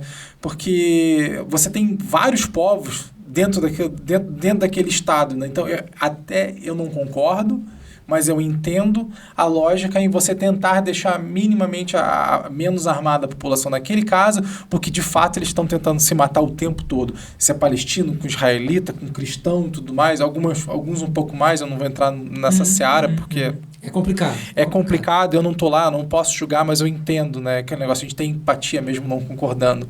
Mas a força de reação deles é animal. É absurdo, não, eles vão para dentro. Não tem a melhor defesa para o ataque. Tanto é que todas as guerras... Posso estar falando besteira, mas acho que é o único país do mundo que eu sei que em todas as guerras que entrou, venceu todas. Os caras estão metidos em tudo. E a Suíça, não sei se você sabe, na Segunda Guerra Mundial não foi invadido por ninguém. Porque o pessoal sabia, os alemães fizeram, além a parte econômica que eles representavam. Do terreno, da área de desnível todo suíço armado. Mas historicamente também, dizer que... Também estou dando uma orelhada aqui, mas porque eu me lembro de história que eu estudei muito tempo atrás, é que todas as guerras que os suíços tentaram ir para fora do país, eles se ferraram. Falaram, então vamos ficar aqui de boa, vamos se defender, que está dando certo, não, vamos manter. O cofre forte da Europa é a Suíça, né? E, assim, nas guerras eles sempre figuraram muito como uma população extremamente armada, muito disciplinada, e que até os 60 anos eles são obrigados a ter um fuzil e treinar. Eu não sei se está assim hoje, eu não saberia dizer se está assim hoje. Eu acho que está, porque eu tenho um amigo meu que é amigo da família da minha esposa, que acabou ficando amigo meu. Ele é engenheiro, se não me engano, até 60, 50 ou 60 anos você é obrigado a ir uma vez lá, de tantos em tempos, depois você não pode. Mas imagina que a máxima dos 18 aos 60, todo mundo sabe o mínimo para reagir, com certeza. As forças brasileiras, se você for olhar historicamente, isso tem muito a ver com a quantidade de armas por estado, né? Um dos estados mais armados do Brasil hoje é o Rio Grande do Sul.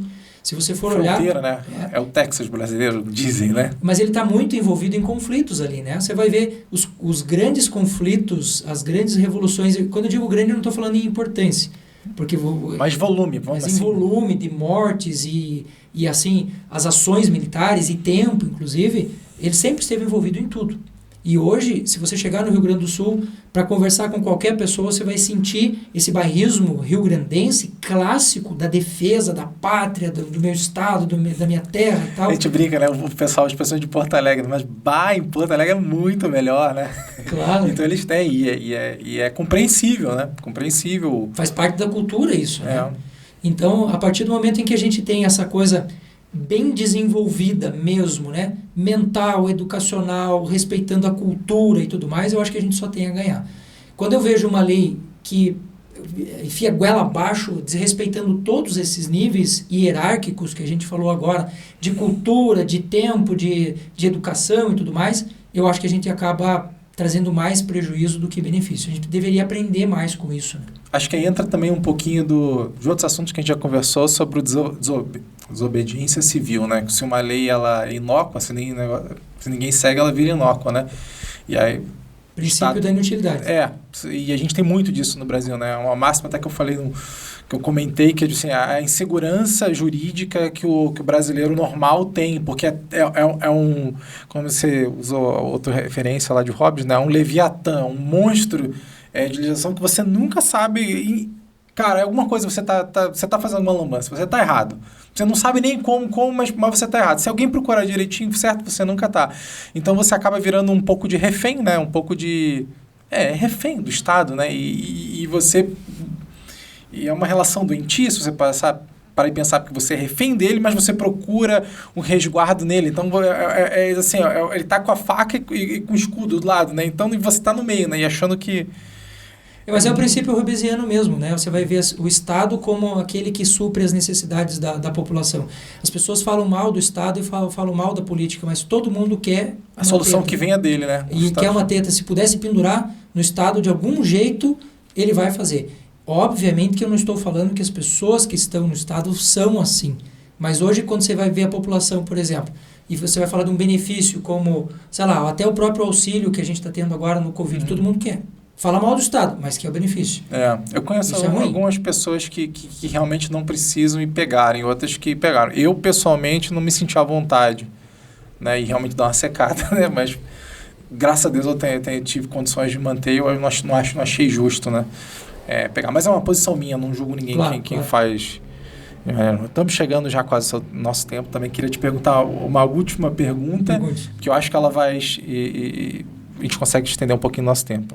Passaria até mais se a gente entrasse no cerne dela, né? O que é liberdade para você? Quanto vale? E até onde você está disposto a manter esse status quo? No teu caso, num ponto de vista pessoal e no filosófico. Primeira pergunta sobre a liberdade, eu vou ser bem filosófico e é claro que eu vou me apoiar no ombro de grandes personagens da filosofia para responder você. É importante para ter autoridade, né? Liberdade é diferente de libertinagem. O que é o sujeito libertino? O sujeito libertino é aquele que não tem limite nenhum. Esse é libertino. Então, quando a pessoa diz, eu faço o que me der na telha, e isso significa não respeitar limite nenhum, nós estamos falando de um libertino. A pessoa que é livre, ela tem uma condição de consciência de onde ela está, de quais são os seus limites, do que ela pode e o que ela não pode fazer. O que é liberdade nesse contexto? É a capacidade que eu tenho de optar por A ou por B. Mas dentro de um espectro que está ali, que eu digo assim, isso aqui é lei. Tem um filósofo muito bacana que fala sobre isso, que é o Kant. Aliás, o Kant é a base de todo o direito brasileiro e de todo o direito mundial e as pessoas não sabem disso. E o Kant ele tem uma máxima que ele diz assim, quando o bom senso deixa o espaço, é necessário a lei. Por que isso é tão forte? Porque se eu e você tivéssemos o bom senso de fazer o que é certo fazer, não precisaria de lei obrigando ninguém. Então, o bom senso, ele precede a lei. A lei só é necessária quando o bom senso deixa o recinto. Eu tive uma experiência uma vez, nós tínhamos um juiz brasileiro fazendo uma defesa do nosso sistema de leis e tal, então ele punha o vademecum em cima da mesa, que é o compêndio de todas as leis, e ele forma um baita de um livro, é uma bíblia. Porque o Brasil tem lei para isso, não sei o quê. E falou depois dele um juiz norueguês. E o juiz norueguês usou exatamente essa frase. Ele pegou o vademecum deles, que era do tamanho de um breviário desse de pensamento, e ele põe em cima da mesa e diz, se você tem tanta lei assim, é porque você não tem educação. É porque você não tem bom senso. Porque se você tiver bom senso, você não precisa da lei. Em relação à arma, eu diria para você que é a mesma coisa. vale para tudo, né? É a mesma coisa. A nossa cerne aqui é uma coisa que toca a gente bastante, mas vale para absolutamente todas as relações humanas. Isso aí. Concordo plenamente. Então, a ideia de liberdade, ela passa muito por essa capacidade que o ser humano tem de despertar nele esse sentido de bom senso. O próprio Kant, ele vai usar uma máxima, porque daí as pessoas, claro, vão perguntar para ele, né? Como é que eu sei que é bom senso? E olha a resposta que o cara dá. Ele diz assim, ó: quando aquilo que você fizer puder ser feito por qualquer pessoa, você tem uma lei universal. Quando aquilo que você fizer puder ser feito só por você, não faça, porque está errado. Aí ele usa um exemplo da vida dele. Ele diz assim, ó: se as pessoas emprestassem dinheiro na má intenção de não devolver o dinheiro, o banco jamais emprestaria dinheiro, porque ele não é louco. Vou emprestar dinheiro, você não vai me devolver? E aí a vida dele teve uma cena real que ele emprestou dinheiro de um amigo e esse amigo não contou para ninguém que tinha emprestado dinheiro. E o amigo morreu. Então, quer dizer, ninguém sabia que ele tinha emprestado dinheiro. Mas quando o Kant vai até a viúva do cara e fala, olha, ele me emprestou X em dinheiro e eu estou devolvendo. As pessoas falam, mas por que você fez isso? Porque isso é a lei universal. Se você fizer o que tem que fazer, se você usar o bom senso, a lei não é necessária. Kant devolveu o dinheiro. Devolveu. É por quê? Porque se eu empresto, é porque eu sei que eu vou devolver. E aí um colega, um amigo dele perguntou assim, pô, mas ninguém viu. Ele respondeu, mas eu vi. É, bem isso aí mesmo. Eu vi. Quer dizer, bom senso de novo, né? Então, a partir do momento em que a gente tem a liberdade e a gente desenvolve o bom senso e a gente desenvolve essa parte educativa mesmo, propriamente dita da mente... Cara, você desculpa, fico até meio emocionado. Porque... Cara, isso é um tesão, cara. Filosofia é um tesão, velho. E, então, a partir dessa lógica, eu acho que a gente passa a ter uma sociedade muito mais estável, uma sociedade muito mais desenvolvida. E aí tem um pensamento que, para responder a segunda pergunta que você fez ali, que foi a seguinte: quanto custa a liberdade, né? E a resposta que eu te dou é a resposta que eu dou para todo mundo. Se te custa a paz, é caro demais. Se te custa a paz, é caro demais. Por isso, quando uma pessoa resolve entrar num circuito de comprar uma arma, por exemplo, ele tem uma responsabilidade tão grande nas costas, tão grande, que ao mesmo tempo que ele está responsável por isso, ele tem que estar consciente. E é uma escolha, não é leviana, né? Não, e é não pode ser. importante que ninguém te tire o direito de você escolher ou não. Ninguém pode te obrigar a ter, mas também ninguém pode obrigar a não ter. Tudo na vida. Eu estava no stand de tiro algum tempo atrás, e naqueles cursos básicos que tem da galera ali e tal, fazendo o primeiro tiro, aí no manuseio da arma alguém falou assim, não, porque eu tenho que sacar rápido, porque se o cara vier pra cima e for brigar... Eu falei, amigo, você tem 10 minutinhos? Vem aqui que eu quero te contar uma coisa bem legal, que você ainda não sabe. Que a hora que você colocar uma arma na sua mão, a sua responsabilidade em relação a você e a todas as pessoas que estão à sua volta, ela vai mais do que triplicar. Aí eu contei para ele a história de Kant. Eu falei, olha, se todo mundo pensasse como você, nós venderíamos arma no Brasil? Ele respondeu, não. Eu falei, então o que você está fazendo está errado. Simples assim. Simples desse jeito, né? Lei universal. Aliás, o túmulo de Kant, que está hoje lá na Alemanha, está escrito assim no túmulo de Kant, né? As duas coisas que me impressionam são as estrelas acima de mim e a lei universal dentro de mim. Cara, isso é lindo. Se as pessoas entendessem isso, a gente resolveria, sei lá, metade dos problemas. Rapaz, esse microfone foi solto, a gente podia fazer assim, soltar e acabar por aqui, cara. Porque... é foda. Desculpa o palavrão, não, mas aqui, a filosofia, aqui é a casa da liberdade, amigo. Se você não puder falar o que está no seu coração, é melhor você nem dizer. Entendeu? Porque aqui a gente preza, dentro do que você falou, acho que tem muito do cerne do que a gente acredita aqui entre liberdade, responsabilidade, que está em negócio, e a disciplina para você entender e continuar mantendo isso de maneira ordeira, né? Cara, Júlio, tem tanta coisa que a gente poderia ter falado, que a gente vai falar, né? Você, dentro do que você falou, realmente você representa bastante o que a gente acredita aqui. Não à toa que a gente chamou você para conversar aqui, porque... enfim, você é um excelente orador. Eu queria que você falasse rapidamente aqui para quem quer te conhecer. A gente vai deixar os seus links e tudo mais, o que você faz. Eu sei que você tem um programa você conversa num programa de rádio. Sim. Se você puder falar tudo que você pode falar dos seus trabalhos, que as pessoas te procuram, que eu acho que só tem a ganhar, né? Olha, o meu principal canal, assim, que é eu acredito que todo ser humano ele tem, sei lá, não é uma espécie de missão, porque se a gente falasse em missão, seria mais ou menos como tirar a responsabilidade, né? Não, mas assim, eu acho que eu tenho uma função nesse mundo. Um dever, vamos lá. Dever, óbvio. Isso entrou bem na linha kantiana mesmo, né? A partir do momento que você sabe, você tem o dever de comunicar isso a outras pessoas. Então, eu acho que o meu dever é levar informação útil que mude a vida das pessoas. Tal qual, falar do celular e a pessoa imediatamente mudar um comportamento que vai mudar o comportamento do colega, do outro, isso cria um rastilho de pólvora enorme, com uma transformação de maneira enorme. desinteressada, simplesmente para gerar o bem. Né? É gratuito, que é o meu canal do YouTube, que se chama Ciência da Emoção, e ali a gente discute um monte de coisas. O Ciência da Emoção é completamente gratuito, e eu acho que, em parte, eu me sinto realizado fazendo os vídeos, justamente porque eu sei que aquela informação estará desencadeando aquela batida da asa da borboleta, né? Que vai virar o furacão, né? E o pessoal me encontra também no Instagram, no @JúlioLuckman. No YouTube é um pouco mais técnico, a pegada é mais técnico, e no Instagram é uma pegada mais do dia a dia, mais prática, mais conversa, mais isso que a gente está fazendo aqui, mais descontraído, enfim, né? É importante, né? O conteúdo ele vai vir de maneira palatável para quem estiver escutando, que é uma coisa mais profunda, vai lá e todo mundo é capaz, né? Também não tem essa máxima, não, porque é mais palatável, porque é um pouco mais técnico, mas sempre tem gente que está disposta. Não, quero um pouquinho mais fundo disso. Todo mundo é capaz, todo ser humano pensante é capaz de um pouco mais fundo, julgue ele necessário e interessante para a vida dele. E eu encerro a minha fala citando um exemplo filosófico de novo, de que se por 1 segundo, 1 minuto, ou 1 hora, ou 2, eu conseguir tocar o seu coração, conseguir fazer você pensar um pouco mais nisso, a minha própria vida passou a fazer sentido também. Espero que a gente tenha conseguido tão nobre objetivo. Foi, cara, vou quebrar o protocolo e vou te dar um abraço, cara. Porque...